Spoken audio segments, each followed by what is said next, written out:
Selamat malam. Ya, jadi kita ketemu lagi dengan Raffi Ahmad dan Gading Martin.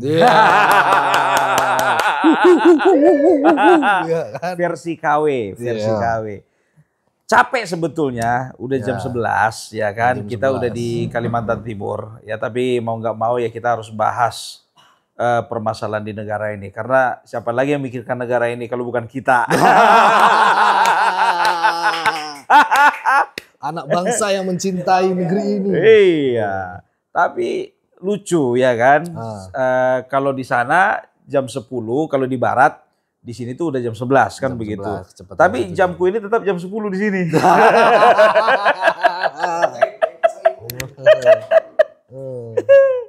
Gimana? Capek? Luar biasa, tapi terbayar sih. Apa yang terbayar? Terbayar karena melihat tolnya tadi dan sebagainya sampai ke IKN ya. Wis keren. Sekali keren. seumur hidup. Ya.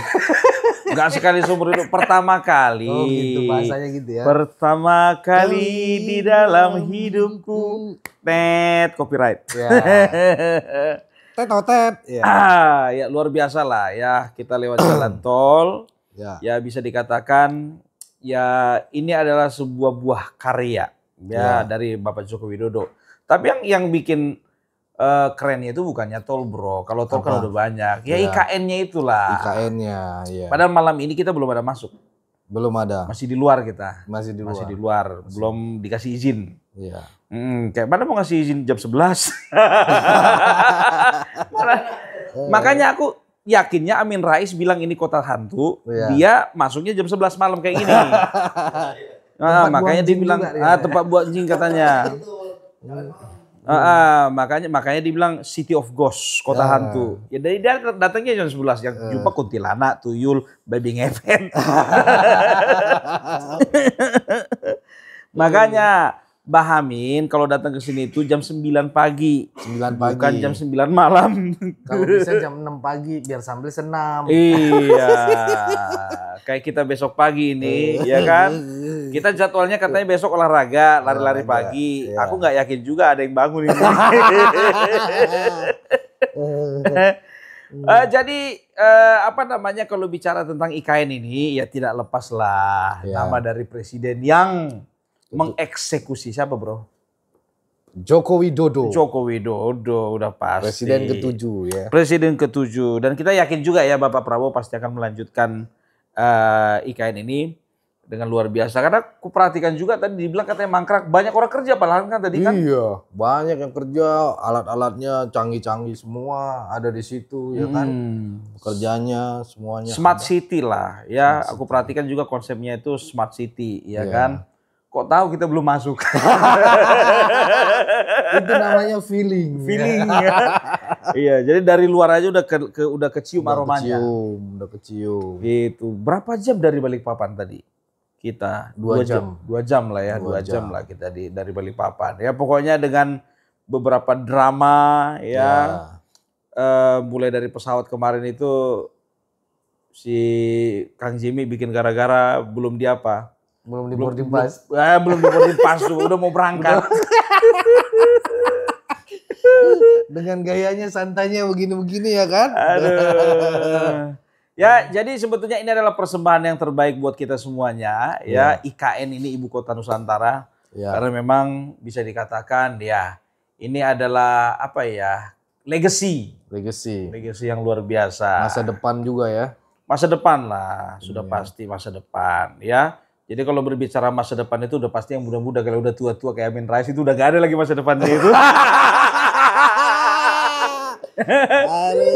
Udah terbayang lah masa depannya itu kemana. Maksudnya masa depannya itu dia itu ya nikmati kursi goyang, baca-baca koran, minum-minum kopi. Tapi sekali seminggu cek jantung. Mbak Amin, main-main dong sama kita di sini. Gak usah malu-malu lah, ya. Nah, kau yang tanya-tanya aku, jangan aku tanya terus. Ya, ini kita mau tanya-tanya dulu. Tadi kan udah di-mention juga nih sama Pak Prabowo soal IKN. Nah, menurut situ gimana?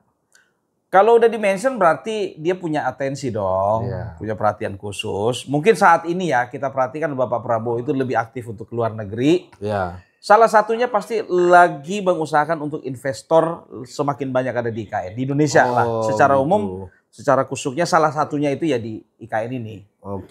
Itu dia. Ya, jadi padahal banyak yang bilang kan, banyak yang bilang ya bahwasanya Bapak Prabowo tidak akan pernah Bapak Prabowo salah satu yang menunjukkan Bapak Prabowo sekarang sedang renggang dengan Bapak Joko Widodo dengan tidak pedulinya Bapak Prabowo dengan IKN.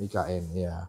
Padahal ternyata mereka salah. Ya. Salah, orang udah jelas-jelas kok dibilang katanya Bapak Prabowo binatang peliharaannya itu gajah, bukan onta. Aduh. Ya, itu dia. Jadi pendukung Bapak Prabowo, pendukung Bapak Joko Widodo, ya kita harus bisa move on. Ya, ya kalau masalah 2029 kita nanti kita bicarakan itu. Kan, ya. Masih lama, masih ada 4 tahun lagi. Iya. Ya kan? Nanti punya strategi lagi. Iya. Ya. Santai aja gitu, jangan langsung. Dan Opung Parbelak juga tidak pernah mengatakan bahwasanya YouTuber Nusantara itu sudah mulai jauh hatinya daripada Bapak Joko Widodo. Tidak. YouTuber Nusantara lahir oleh karena Bapak Joko Widodo. Sama seperti PSI juga lahir karena Bapak Joko Widodo. Hidup PSI. Hidup PSI. Yes. Jangan gitu dong, nanti kita dikasih ini apa? Angpau. Kasih angpau bagus. Jabatan kepengurusan di PSI. Kan lagi bikin struktur. Sekarang begini. Bilang sama kalian, aku selalu berkata ya di dalam setiap konten-kontenku yang seolah-olah mengangkat PSI, aku selalu katakan Opung Parbelak salah satu YouTuber Nusantara yang tidak punya KTA PSI. Gak ada ya. Kan begitu. Dan nih, itu kenapa? Ya aku objektif, clear ya kan. Aku tidak mau masuk partai. Why? Karena begini, kenapa aku tidak mau masuk partai untuk saat ini? Karena Pak Jokowi nggak masuk partai. Enggak juga.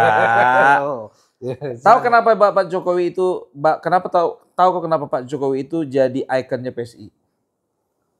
Dari PSI Abang gimana? Kaulah dulu jawab. Kenapa? Kenapa Pak Jokowi itu ikonnya PSI? Karena Pak Jokowi itu adalah cinta rakyat. Terlalu diplomasi jawabanmu itu. Jadi kira-kira apa? Kan jadi tegak lurus sama Pak Jokowi begitu kan? Kalau Pak Jokowi jadi ikonnya PSI keren, cocok gitu. Coba kalau Opung Parbelak jadi ikonnya PSI. Naik gajah nanti. Masa gajah naik gajah? Kata orang kan. Tapi kalau Pak Jokowi dibikin meme-nya naik gajah, cocok, keren. Cocok. Coba Opung Parbelak juga, gajah naik gajah. PSI luar biasa. Karena gini, aku hanya ingin menjaga independensi saya. Clear ya. Clear. Ada kader PSI. Bukan kader PSI. Sementara di sebelah sana ada yang dibilang kader PSI, maki-maki, padahal bukan kader gitu loh. Mantan caleg kali. Jangan kacau. Batu dia. Clear ya. Jadi bukannya masuk dari jadi kader ataupun jadi pengurus, karena ini Kaisang lagi bukan ini tidak mengurangi rasa hormat terhadap PSI. Menolak. Ya, menolak itu bukan mengurangi rasa hormat. Oh gitu. Ya. Independen dong larinya. Independen. Tapi kalau isi hati kan siapa yang tahu. Yang penting untuk saat ini independen. Karena kita tahu sendiri Jokowi PSI itu apa-apa bikin tegak lurus sama Pak Jokowi ya kan. Betul. Jokowi ismi gitu kan. Iya betul. Itu kan lebih ke arah Jokowi banget gitu. Karena memang nilai-nilai positif yang dimiliki Pak Jokowi itu. Gitu. Sama kayak Soekarnoisme. Ya. Kenapa sebelah sana ada Soekarnoisme? Berarti kan ada nilai-nilai positif dan nilai-nilai kebangsaan yang mereka dapatkan dari Bapak Soekarno. Ya, yang bisa ditiru menjadi prinsip-prinsip di partai mereka kan begitu. Makanya Jokowisme begitu juga ya. Iya, sampai kemarin pas Kornas itu pembinanya Giovanni bilang sama Grace kalau nggak dapet bagian dari keluarga Pak Jokowi ya. Betul. Nah, ini sebetulnya ya penegasan bahwasanya sebetulnya bukan Bapak Jokowi yang nyodor-nyodorkan Kaisang jadi ketua umum. Tapi gitu ini penjilat juga nggak? Siapa tuh? Ya kan sampai begitunya kan banyak yang ngomong, wah ini penjilat gitu kan. Sekarang kan di bangsa ini kan banyak itu maling teriak maling, penjilat teriak penjilat, kan begitu kan. Jadi, sebetulnya mereka itu nggak punya kesempatan aja untuk menjilat. Sebetulnya kepengen juga mereka menjilat kan. Tapi nggak dilirik gitu ya. Nggak dilirik. Kasihan deh lo. Oh iya Bang, ngomong-ngomong nih soal tadi ini kan udah pidato tadi Pak Jokowi terus Pak Prabowo. Pak Prabowo, Pak Jokowi hadir. Kasih begini ya. Tadi ya kasih begini ya sama Pak Prabowo. Kan? Terus dia tahu gini artinya apa? Mantap kau punya abolisi dan amnesti. Enggak lah. Wah ini panjang lagi nanti dia. Enggak lah. Bagus gitu loh. Bagus. Top gitu. Nah tadi kan abang kita lihat sendiri di TV ada Pak SBY, ada Pak Jokowi itu mantan-mantan semua. Ada juga wakil presiden kan, mantan wakil presiden. Iya, hadir di situ. Cuman mantan yang itu nggak datang. Apa pandangan lu, Bang? Apa minder dia kali ya karena dia wanita satu-satunya. Oke. Wanita kan begitu sifatnya, Bro. Gitu. Maunya diajak-ajak gitu, ya kan? Jual mahal. Oh gitu. Tapi enggak juga sih sebetulnya. Kalau aku melihatnya ya. Ini pandangan dari lu sendiri aja pribadi. Dari aku sendiri sih sebetulnya. Dari sini kita bisa menilai ya. Yang pertama ya nggak mungkin nggak diundang. Ya. Nggak mungkin dong. Nggak mungkin. Sekelas wapres aja diundang. Iya. Wapres, apalagi mantan capres, mantan presiden. Kan Wapres begitu. Gibran aja udah dimakzulkan sama seseorang itu diundang, ya kan? Datangin ke rumahnya. Jadi sebetulnya itu luar biasanya, ya kan adab seorang Gibran. Ya bisa dikatakan salah satu tokoh yang dimintai pendapat tentang pemakzulan Gibran itu kan Pak Tri ya. Iya. Pak Tri Sutresno bukan Bambang Tri. Itu jasa palsu. Oke, kita fokus dulu ke ring ini ya kan. Iya, sampai dia sowan ke rumah Pak Tri Sutresno, setelah itu buka sepatu dimarahin lagi. Pas pampres, kan? Dimarahin. Nggak boleh gitu ya. Ini bukan masjid. Ini bukan masjid katanya gitu kan. Tapi ya itu dia ya bisa dikatakan ya aslinya Mas Wapres itu seperti itu. Iya. Gitu. Kepada orang tua sangat hormat. Ya. Jujur sih kalau gua makanya sih waktu kita datang ke sana kan ya mungkin aku dipandangnya agak lebih tua kan.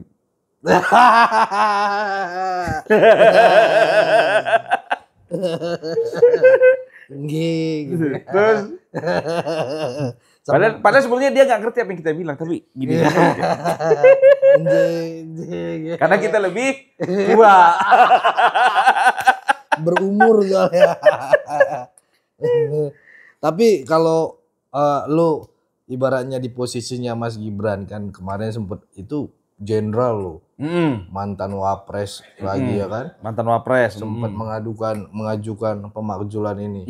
Ibaratnya lo jadi Gibran itu lo gimana tindakan lo? Apakah lo lawan? Apakah ini dengan karakterku yang sekarang? Ya. Kalau dengan karakterku sekarang kan ya boro-boro mijak rumahnya itu kan begitu. Makanya ya udah cocok ya Pak Gibran itu jadi wapres bukan opung parbella. Iya. Benar. Ini banyak lebih terjaga. Banyak momen yang dilihat setelah dia hadir itu terus dia paginya atau besoknya itu ya ketemu sama Dasko. Benar. Itunya ya kan dibilang bersama. Ya ini otaknya ini semua Dasko dan sebagainya untuk pengesahan ini karena kan yang datang lobby ke rumah Bu Mega dan sebagainya. Lu menurut lu gimana tuh? Itu penilaian masyarakat kadang-kadang ada benarnya ada nggak benarnya kan begitu. Cuman asumsi kita grassroots ini ya menyikapi sebuah peristiwa politik itu biasanya apa yang nampak mata, kasat mata gitu loh.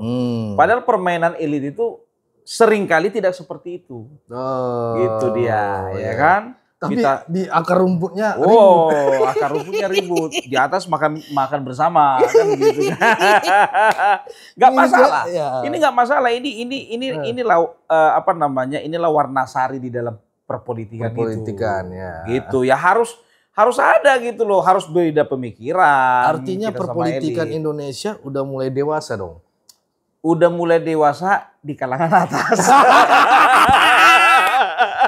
Kalangan rakyat jelata itu udah mati-matian loh. Iya, kita rakyat jelata. Ini dia kok duduk bareng, ini datengin kayak gini gitu ya.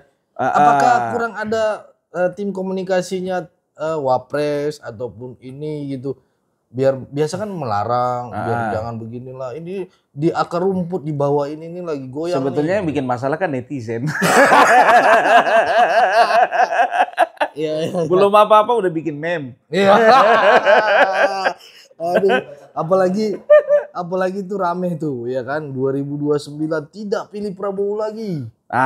Kalau itu jangan dulu sekarang digaungkan ya kan. Ya kalaupun memang harus nanti berhadapan dengan Gibran ya kan, itu urusan belakangan kan begitu. Yang penting kita udah tahu kuda-kuda kita di mana. Harus pasang kuda-kuda sekarang kan begitu. Nggak usah itu yang digaungkan. Kalau bicara persaingan itu kan ya semua kan bebas aja ya kan. Ya, yang penting cara bersaingnya sehat kan begitu. Kita nggak bisa menutup kemungkinan nanti head to head Prabowo dengan Gibran. Kan begitu, walaupun sekarang, tapi jujur aja gue bilang. Gibran, PSI, Jokowi ya, ini adalah 3 kekuatan yang berusaha sedang di downgrade sama pihak lawan. Gitu dia. Dikatakanlah PSI itu partai gurem, nggak punya masa depan. Dikatakanlah partai ini nggak punya harapan, ya kan? Karena isinya anak-anak muda, nggak ada pengusaha. Adapun pengusaha yang nggak sebesar ada di Golkar, nggak ada di PDIP, ada di Demokrat kan begitu, ya kan? Setelah itu Gibran dikatakan tidak punya kemampuan, akan ada usaha-usaha untuk mendowngrade pelangak pelongo. Padahal yang pelangak pelongo itu ya sudah pasti capres sama cawapres yang gagal. Karena nganggur, makanya pelangak pelongo. Nggak ada kerjaan kan begitu. Ya kan, lihat aja siapa namanya Anies Baswedan sekarang. Di mana ada ceramah di situ dia hadir. Kerja nggak tuh namanya. Kan begitu. Nah itu yang lebih pelangak pelongo sebetulnya. Nggak ada yang dikerjai, makanya ngisi ceramah. Kenapa Gibran nggak mau ngisi ceramah? Karena banyak kerjaan. Ya kan begitu. Kenapa Bapak Prabowo nggak apa namanya? Bapak Prabowo nggak podcast, ya kan? Karena banyak kerjanya. Banyak kerjaan. Mahfud MD kenapa bikin podcast? Karena nggak ada kerjaan. Oh gitu. Iya. Alias pelangak pelongo. Podcast. Jadi harus apa dong? Harus apa namanya? Rasional gitu loh. Orang punya kerja kok dibilang pelangak pelongo. Kadang-kadang netizen ini kadang-kadang kalau udah terlalu benci ya itu dia. Benci tapi rindu. Dasar netizen negatif.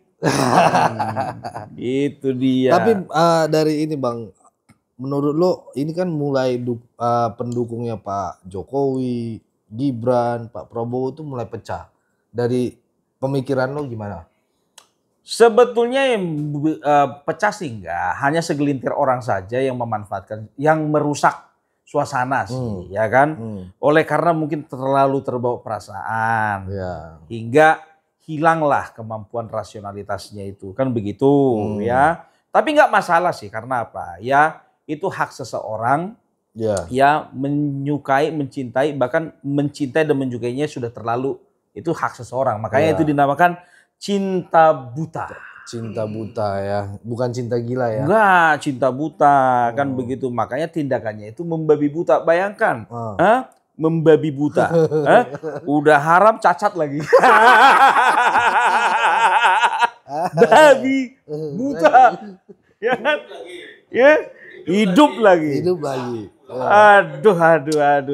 Tapi nggak apa-apa, itu hak seseorang gitu. Kalau kita sih YouTuber Nusantara itu rata-rata kita nyantai aja. Nyantai aja. Walaupun memang ada netizen, kenapa sih nggak bersuara untuk Bapak Joko Widodo? Iya, Pak Joko Widodo aja santai. Iya.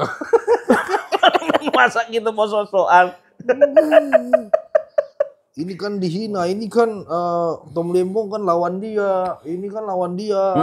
Wih, gimana tuh? Kalau itu makan begini, kalau Tom Lembong, ya kan. Sekarang begini sih sebetulnya, memang kalau untuk hal ini aku kurang setuju, ya pemberian amnesti dan juga abolisi ini, karena memang unsur politiknya itu ketara sekali, gitu. Karena apa? Karena ada statement dari seorang Menteri Hukum yang mengatakan bahwasanya ini adalah usaha untuk merajut tali persaudaraan. Aksi. Ya udah kalau kayak gitu, ya kan? Ya.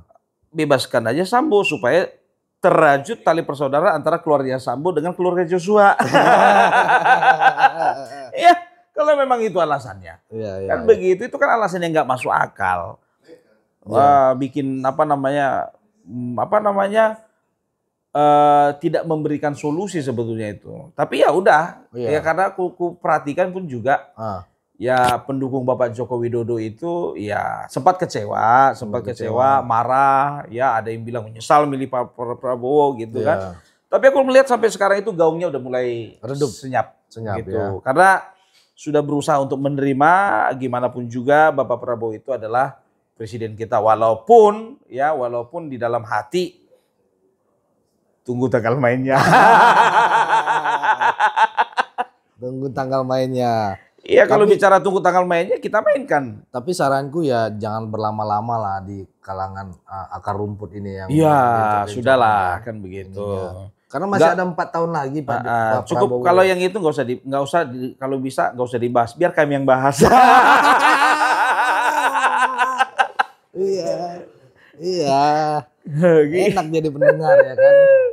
Iya dong, lebih enak jadi pendengar. Kita ini terlalu ribet kita mikirkan negara ini. Ini kan? Biar tahu kau, ya HP ku ini lebih banyak fotonya si Rizpon daripada foto anakku. Bikin thumbnail ya. Untuk konten. Lebih banyaklah videonya si Roy Suryo Tipa daripada video istriku. Itu karena apa?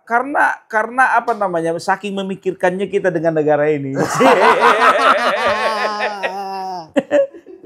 Kita korbankan rasa cinta kita sama keluarga gara-gara manusia-manusia apa ini? Manusia bela-bel ini.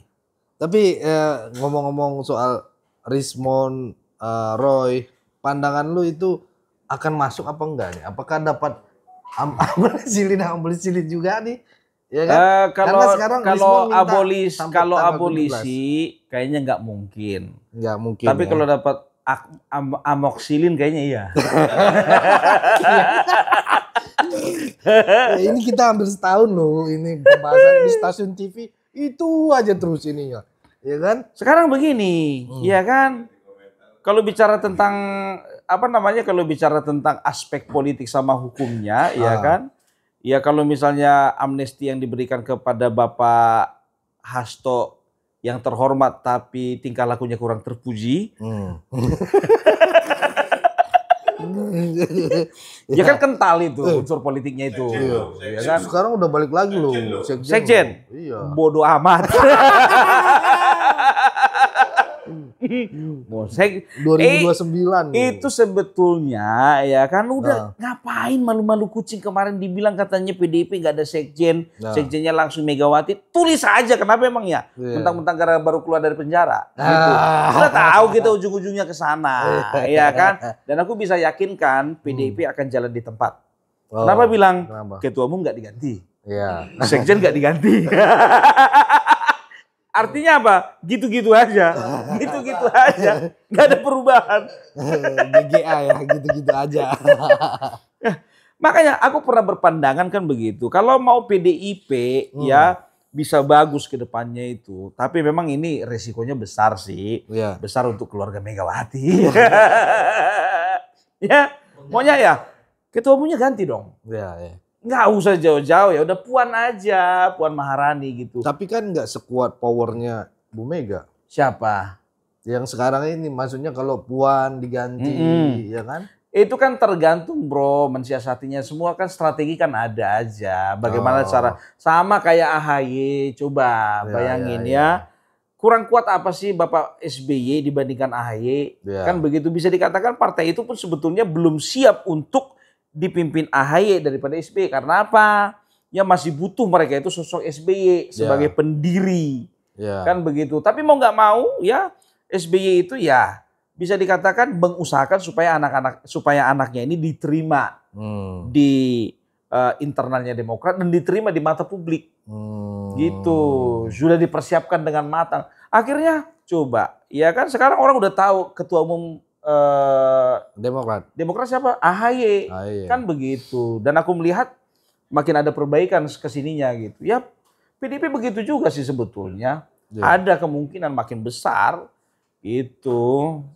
Ya soalnya Bu Mega itu kan pastilah, tapi kan harus ada regenerasi bro. Mau sampai kapan sih? Ada regenerasi dong. Iya. Jadi maaf contoh tiba-tiba Ibu Mega sakit. Ya kan? Logikamu dulu, ya kan? Kontrol ada sama siapa? Ketum. Iya, tapi dia sakit. Ya dia sakit. Ya kan? Nggak efektif lagi. Kontrol sama siapa? Sekjen kan? Iya, sekjennya udah kecap ini juga. Itu dia. Makanya aku bilang sebetulnya harus ada peremajaan. Bukan sawit aja yang ada peremajaan. Jadi ya itu dia. Tapi aku paling nggak setuju ya. PDIP itu terlalu merendahkan PSI. Ya sama kayak Ganjar kemarin kan begitu kan? Ketika memberikan dukungan PSI kan? Ya kan apa dibilang PSI partai mana ya? Siapa ya? Siapa ya katanya gitu kan? Saya ingat banget tuh. Siapa ya? Padahal balionya udah di mana-mana tiap provinsi. Nggak taunya menang yang didukung, yang jadi menteri dari PSI ada. Iya. Wamen ada. Iya. Komisaris ada. Iya. Banyak yang lainnya. Iya. PDIP. Jangan pernah merendahkan seseorang atau satu golongan oleh karena kau besar sekarang. Karena apa? Suatu ketika keadaan itu berbalik, matilah kau. Matilah kau. Contoh, partai PKS. Lahir tahun 98 dengan nama Partai Keadilan. Iya kan? Iya, belum ada sejahtera. Dan tahu nggak kau? Itu kursi tahu berapa di DPR? Waktu itu belum besar kali. 8 kursi cuman. Cuma 8 kursi bisa dikatakan itu partai yang dengan perolehan suara terkecil lah itu bisa dibilang ya, entah kedua ketiga terkecil ya, dibandingkan waktu itu PBB masih di atas dia. Bulan Bintang. P3 juga masih di atas dia. Ya, itu sama-sama kan. Ya kan ya sama-sama apalah partai Islam lah. Katakanlah ya kan. Tapi seiring berjalannya waktu ya kan, coba perhatikan sekarang. Dengan kaderisasi yang kuat, PKS bisa dikatakan partai yang kuat sekarang. Banyak di mana-mana wakilnya ada dan di mana-mana ada kepala daerah dari PKS. Iya, benar. Gitu. Ya, makanya jangan PSI nanti ke depannya begitu, tapi memang berproses. Tapi aku katakan, coba PSI tahun berapa lahir? 2014. 10 tahun, 11 tahun ikut tahun ini, itu udah waktu yang cukup mematangkan diri. Gitu loh, ya kan? Lihat P3. Partai besar, kurang besar apa lagi? Nggak masuk parlemen. Iya, itu. Ya kan, P3 kan? Iya. Yang nggak masuk parlemen, ya, yang nggak masuk parlemen itu PKB masuk. Yang nggak masuk parlemen itu P3. Di bawah P3 itu PSI. Di bawah PSI itu ada apa namanya? Bukan ya? Perindo. Setelah itu ada lagi Gelora. Setelah itu ada lagi Garuda. Ada lagi Umat dan lain sebagainya. Hanura aja itu jauh di bawahnya PSI. Perindo kurang banyak apa duit? Kan begitu. Iya kan? Tapi PSI bisa dapat suara. Kalau nggak salah 2,97%. Benar. Kan begitu. Threshold 4%. P3 3,8. Iya kan, 3,8%. P3. Kurang besar apa P3 dulu? Kan begitu. Sekarang jadi partai underdog. Oke, biar kita garis. Sebentar, belum dulu. Sip. Makanya partai-partai besar jangan sombong. Ya, jangan sombong. Jangan sombong. Ya, P3 kurang besar apa? Bisa nyungsep. Apalagi ya udahlah nggak usah diperpanjang lagi, lu udah tahu lah kalian itu. Artinya lu bisa kita garis bawahi di situ 5 sampai 10 tahun lagi PSI akan. Betul, bisa. Gitu ya. Tapi hati-hati akan ada yang berusaha mendowngrade. Oke. Berusahanya usaha. Iya. Tapi gagal.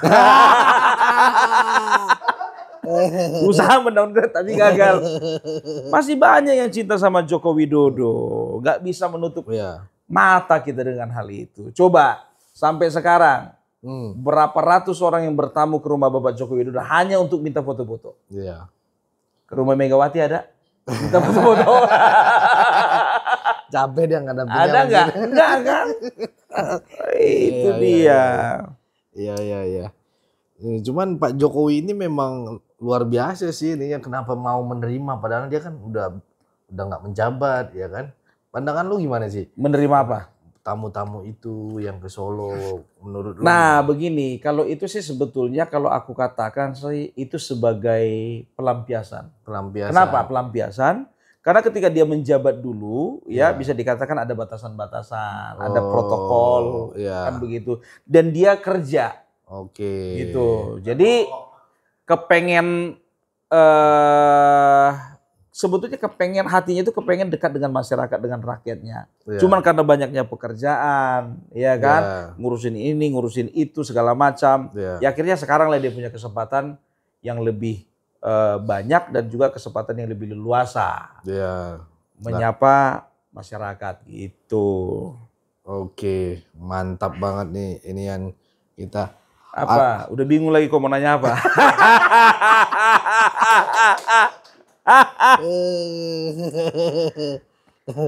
Tapi kan gini, tadi kita oke lah PSI nanti 5 tahun ke depan. Tapi kan kita harus tahu PSI itu kan belum masuk ke DPR, belum ada yang korupsi dan sebagainya. Coba nanti kan dibilang orang kasih dia ini, kalau udah ini pasti akan tercederai. Menurut lu gimana? Nah, sekarang begini, coba ceritakan dulu sama aku, partai mana yang gak ada koruptornya? Nah, iya. Coba, sesuci-sucinya partai PKS, kemarin itu korupsi daging.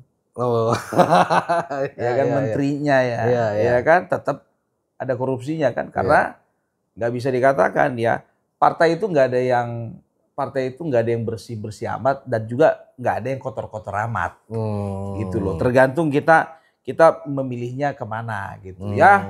Kalau misalnya kita trauma dengan hal-hal seperti itu ya nggak akan ada kemajuan sebetulnya. Benar. Gitu. Ada hasil, ada risiko. Oke. Gitu. Ini kan apalagi nih sekarang udah mulai dihilangkan kan threshold itu. Betul. Ini kan presidensial. Masuk. Iya. Dan threshold. Ini nanti banyak loh calon-calon kandidat. Menurut lu pandangan lu gimana sih Bang? Tetap sih enggak. Orang kan juga kan punya kali-kali. Oke. Punya kalkulasi politik. Enggak terlalu bodoh lah Farhad Abbas menjadi capres sementara nggak ada partai pendukung. Nggak terlalu bodoh juga Vicky Prasetyo. Iya. Iya benar. Ketawa lu mentang-mentang di PSI sekarang. Soalnya anggotanya bagus-bagus. Jadi pembentukannya ya kan. Kemarin datang ke rumah Pak Jokowi. Siapa? Ya kan? Vicky bawa ininya geng-gengnya ya kan. Ya terlepas dari kontroversi hati yang dia bikin selama ini. Ya hak berpolitik itu adalah hak semua warga negara. Kan begitu, nggak apa-apa ya, sensasi apa yang mau dia bikin terserah. Kan begitu. Dan juga ya semua orang kan punya titik balik dalam hidupnya ya. Mungkin dia sudah mulai tobat. Ya walaupun kemarin di kabupaten apa ya, lupa aku kemarin itu. Yang kalah itu dia jadi calon bupati kan. Iya, dia kalah terus dia. Ya, jadi ini masuk P3 juga kalah juga. Ini. Apa ditakdirkan untuk kalah dia ya? Iya, untuk meramaikan aja kan. Sama bakar duit mungkin. Nggak juga sih, ya itu bisa dikatakan ya untuk saat ini lebih cocok masuk ke dunia politik Vicky Prasetyo daripada Opung Parbelak. Uangnya lebih banyak. Tapi kan donaturnya Opung Parbelak lebih banyak. Uangnya nggak perlu banyak, yang penting donatur ya kan, disponsori oleh, kan begitu semua rata-rata kan. Ini. Kalau Opung Parbelak ya banyak sponsor, banyak donatur ya, itu karena memang nih teman-teman Opung Parbelak, saudara-saudara Opung Parbelak itu banyak yang sayang sama kita. Iya. Bukan karena ada kepentingan. Bukan ada kepentingan. Ya, kecuali contohnya aku jadi caleg atau aku jadi calon kepala daerah, ada donatur. Nah, itu berarti ada kepentingan. Ya. Kan begitu. Nah, ini gua mau tanya ke pribadi lo, Bang. Lo sebagai konten kreator yang namanya YouTuber ya kan saat ini. Yang ini memang keresahan lo masuk ke sini atau gimana, atau ada apaan? Salah satu ada yang pencapaian apa juga yang salah satu yang takut aku jadi konten kreator politik itu salah satunya adalah bapakku. Kenapa? Why? Dia wartawan dulu. Dan dia hidup di zaman Orde Baru. Oke. Ya, dan dia sudah mengalami sesuatu hal yang nggak enak. Aku nggak perlu jabarkan lah yang nggak enaknya itu seperti apa sebagai seorang jurnalis. Iya. Ya, dan dia nggak mau itu juga terjadi sama aku. Oke. Gitu. Tapi aku anggap ini sebuah passion gitu. Aku anggap ini sebuah passion. Siapa lagi yang menyuarakan kalau bukan kita? Kan nggak semua orang punya kemampuan bernarasi, nggak semua orang punya kemampuan dalam menyampaikan segala sesuatu dengan lugas di depan kamera. Ya kan begitu, ya mumpung kita yang punya kemampuan itu ya kita wakilkanlah mereka. Bukan merasa mampu, tidak ya. Kami ini siapalah kami ini? Ya kami hanya wakil kalian. Kan begitu, wakil saudara-saudaraku untuk menyuarakan di media sosial. Makanya tahun 2029 jadikanlah kami wakil kalian di parlemen. Masuk barang itu. Ya, udah terlatih kita menyuarakan suara rakyat loh. Oh iya. Iya kan? Mendengar teror seperti apa yang gak dihadapi Opung Parbelak dan teman-teman YouTuber Nusantara. Makian, cacian dari Roy Suryo. Kan begitu ya. Cebong katanya apa? YouTuber cebol lah. Apa katanya itu? Cebokers Nusantara katanya gitu. Padahal setahu nama kita itu YouTuber Nusantara. Siapa sih Cebokers Nusantara? Siapa? Sentana TV. Siapa lagi? Langkah Update. Siapa sebutkan lagi? Baligi Academy. Itunya Cebokers Nusantara. Kasih tahu dong siapa-siapa anggotanya. Jangan cuma dibilang Cebokers Nusantara. Kita YouTuber Nusantara. Makanya aku bilang ternyata kita punya saingan baru.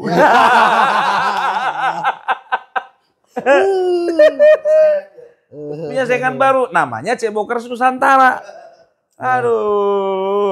Ngomong-ngomong tadi soal Sentana itu, menurut lo bakalan masuk juga nggak dia? Dia kan udah jumpa pers juga tuh, dia teriak-teriak, saya media sebagai media. Kalau kau tanya aku, ya kan, itu jawabanku 50-50. Ya. Kalau kau mau tahu jawaban yang pasti, tanya Polda Metro Jaya.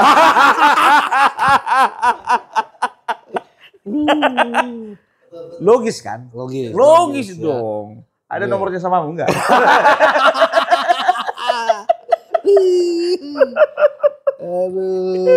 Aduh. Mereka bilang ya kan, saya ini wartawan kan begitu. Sekarang begini, wartawan itu ya punya tugas ya kan yang diatur oleh undang-undang. Kan begitu. Ada undang-undang pers. Tujuan dari jurnalistik itu adalah ya ikut serta di dalam mencerdaskan bangsa. Salah satunya. Dengan apa? Dengan memberikan informasi-informasi yang berimbang. Ya, tidak berat ke kiri, tidak berat ke kanan. Kan begitu, sesuai dengan fakta yang terjadi di lapangan. Itu wartawan. Nah, ini kan keberpihakannya kan kelihatan. Kan begitu. Ya, lebih cocok dia sebetulnya memposisikan diri itu bukan wartawan. YouTuber aja ya kayak YouTuber kayak aja kita, gitu ya. kayak kita gitu loh. Nggak perlulah bawa-bawa nama wartawan. Iya. Karena bagiku wartawan itu adalah profesi yang sangat bermarwah. Iya, Marwah mulia. Jurnalistik itu ilmu yang sangat mulia. Iya. Tapi banyak sekali jurnalis-jurnalis ini yang menyalahgunakan menyalahgunakan profesinya untuk bertindak hal-hal yang tidak baik, bahkan cenderung merusak masyarakat gitu dengan berita-berita yang negatif. Itu dia. Artinya pers juga seharusnya bisa menegur dong. Sekarang begini, bisa menegur, kalau tidak ada komplain, kayak mana dia mau negur? Oh. Kan begitu, ada laporan dulu masuk ke Dewan Pers, baru Dewan Pers panggil dia, kan begitu. Ini masalahnya yang Polda masuk langsung ke dia suratnya. Berarti Polda menganggap dia bukan wartawan, YouTuber. Betul nggak? Iya. Betul nggak? Iya kan, wartawan menganggap dia itu posisinya bukan polisi menganggap dia itu posisinya bukan wartawan, YouTuber. Iya. Gitu. Masuk akal secara ada nggak hukum dan undang-undang yang mengatur dunia per-YouTuban? Nggak ada kan? Nggak ada. Ya paling cuma undang-undang ITE doang. Iya. Kalau undang-undang ITE bukan cuma Ujaran YouTuber, kebencian. semuanya Iya. bisa kena kalau kita macam-macam kan begitu. Ya mungkin perspektifnya kepolisian itu dia YouTuber bukan wartawannya gitu. Ngapain panggil Dewan Pers? Iya benar. Kan begitu, ngapain kirim surat ke Dewan Pers? Rugi-rugiin gitu kertas aja ya. Iya, tinta printer udah berapa? Ya kan? Belum lagi uang jasa pengetikan itu.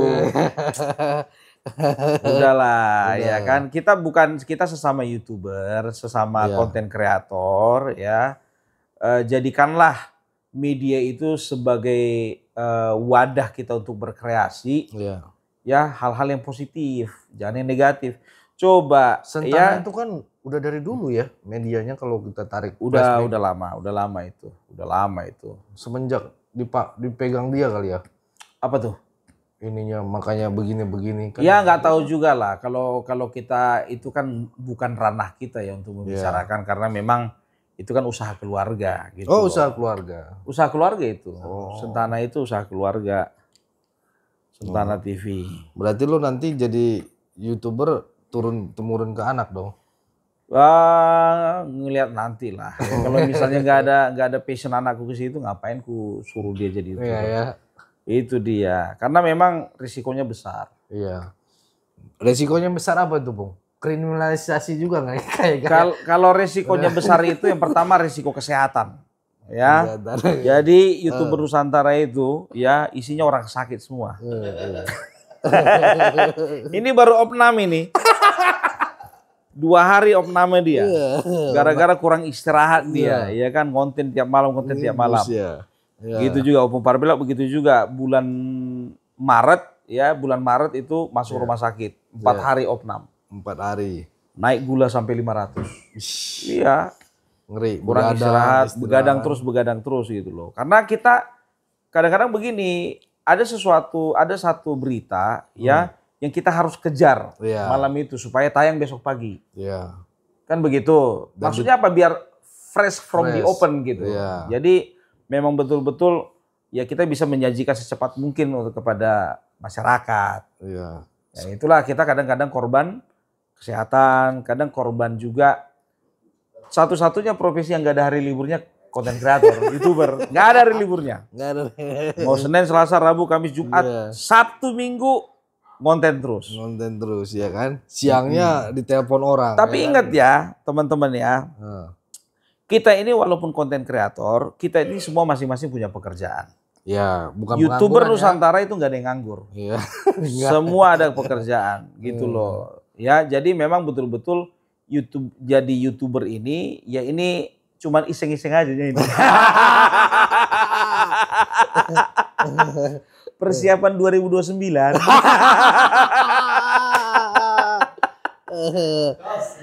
Yang setuju ya Opung nyalonin 2029 ya, komen di bawah ya. Kita dengarkan nanti ya kan. Aduh. Karena ini sosok ini juga calon-calon sosok emang hantu. Politikus ya kan. Apakah dia bersuara ketika sudah di meja DPR RI ya Oh, kan? udah pasti dong, udah pasti. Iya kan? Kan banyak, maaf ya, banyak yang jadi anggota dewan itu karena banyak duit. Ya. Bukan banyak lu ilmu. setuju gak sih? Bukan Ya. banyak ilmu, ya kan? Karena ya yang kan negara ini hepeng dona mengatur negaraon katanya kan. Yang berduit Bahasa Jawa ya. bisa. Ya, yang berduit lah yang bisa ini. Artinya oligarki ini kan bermain juga kepada calon-calon ini. Pandangan lu gimana? Ya, kalau mereka Dan bermain, ada utang budi nanti dan sebagainya gitu. ya kita nggak usah masuk dalam kelompok yang itu. Tapi kan butuh juga support ini. Support apa? Support dana. Ya kalau nggak ada uang nggak usah maju. Jangan coba-coba. Gitu. Itu aja. Nanti bisa stres. Itu aja. Ya. Kalau jadi anggota dewan memiskinkanmu, jangan pernah lakukan itu. Jangan gitu. Karena pernah aku pengalaman, biar tahu kau. Ini Nggak perlu kusebutkan, nggak perlu kuspil namanya, ya kan? Aku itu bisa dikatakan salah satu pentolannya dia untuk mensukseskan dia masuk di anggota DPRD. Oh, jadi asisten? Ya pokoknya mulai dari dia itu apa namanya sosialisasi, ya kan, kampanye turun kita, ya kan, sampai masang-masang bendera pun juga turun kita. Pokoknya udah gimana lah perjuanganku ke dia gitu kan. Nah setelah periode pertama gagal, periode kedua jadi, periode ketiga jadi. Ush.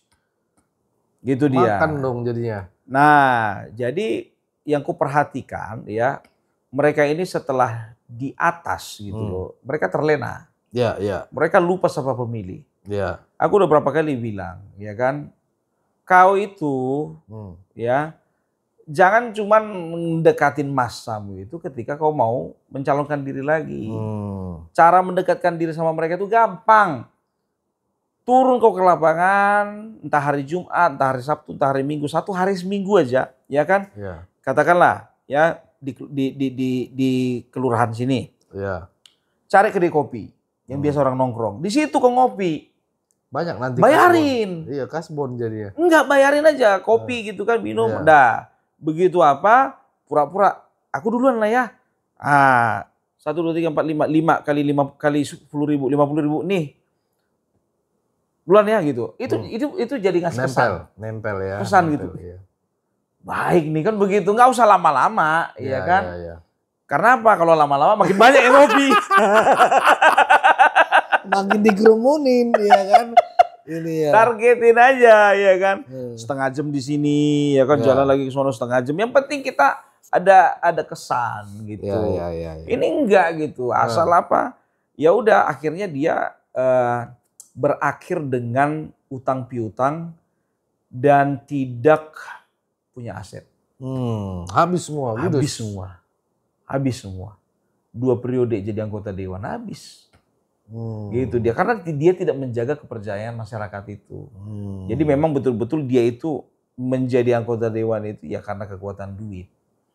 Gitu dia. Jadi ya dia mikirnya ya apa namanya, konstituen itu ya semuanya bisa dibeli. Ya. Gitu. Padahal nggak semua, mereka itu butuh yang sehari-hari ya, sekali seminggu, sekali 2 minggu, sekali sebulan. Ya. Kan begitu. Katakanlah sekali sebulan. Yang penting lengket gitu loh kesannya itu sama masyarakat. Salah satu, ingat ya, ini nggak tahu, aku bukan terlalu memuji, tidak. Salah satu partai di daerah kami, ya, yang bisa dikatakan memilih bukan karena duit, itu PKS. Salah satu. Ya, walaupun aku ini bukan pengagum PKS, tapi kaderisasinya memang kuat. Mereka itu pilih mau siapapun calon, yang penting PKS, gitu dia. Nggak terlalu apalah. Ya ada beberapa banyak ya kader-kader PKS itu memilih ya, bukan karena duit, nggak perlu dibayar, nggak perlu dapat bansos, nggak perlu dapat amplop. Iya, itu dia. Kepercayaan kali. Benar. Dan ini juga yang harus kita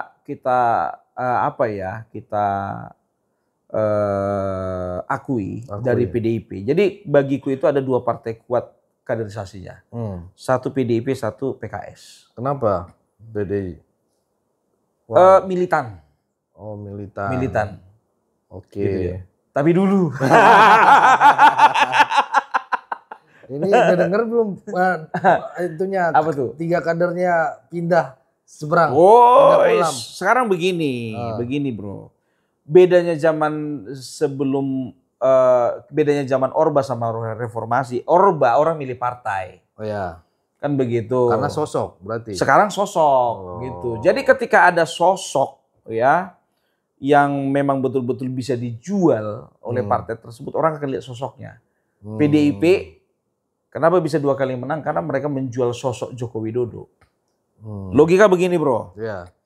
98 mereka itu bisa dikatakan dapat 36% kursi. Kursi, ya. Terbesar. Ya jebol tuh kan. Ya kan terbesar itu. Nah, waktu itu presidennya Gus Dur. Gus Dur. Ya kan? Karena waktu itu presiden masih dipilih MPR. MPR.